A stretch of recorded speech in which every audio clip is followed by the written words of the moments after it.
ابن عباس جونی ہیں رضی اللہ عنہ،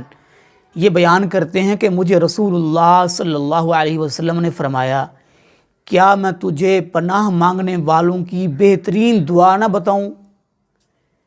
پناہ مانگنا یعنی بیماریوں سے پناہ بندے مانگتے ہیں، اور قبر کے عذاب سے پناہ مانگتے ہیں، جہنم کے عذاب سے پناہ مانگتے ہیں، اور برائی سے پناہ مانگتے ہیں، اللہ کی نافرمانی سے پناہ مانگی جاتی ہے۔ اور رسول اللہ صلی اللہ علیہ وسلم، اللہ کے رسول قبر کے عذاب سے پناہ مانگا کرتے تھے، اور قرض سے پناہ مانگا کرتے تھے، گناہوں سے پناہ مانگا کرتے تھے۔ تو آپ نے فرمایا میں آپ کو پناہ مانگنے والوں کی بہترین دعا نہ بتاؤں؟ تو صحابی رسول کہنے لگے یا رسول اللہ کیوں نہیں، ضرور بتائیے۔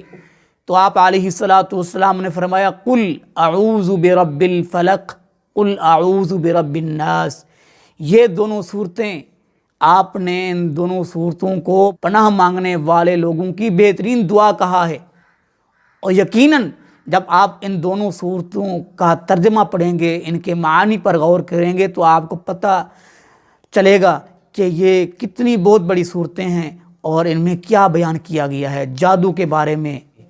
اور جو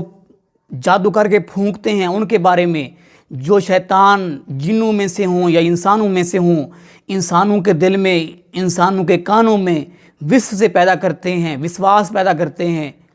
اور انسان کو غم میں جو ہے ڈال دیتے ہیں، دکھ میں ڈال دیتے ہیں۔ ان دو صورتوں میں ان سے پناہ مانگی گئی ہے، اور جادو سے پناہ مانگی گئی ہے۔ اور آپ علیہ السلام جب کوئی طوفان آتا یا اندھیری آتی تو آپ علیہ السلام ان دو صورتوں کو پڑھا کرتے تھے،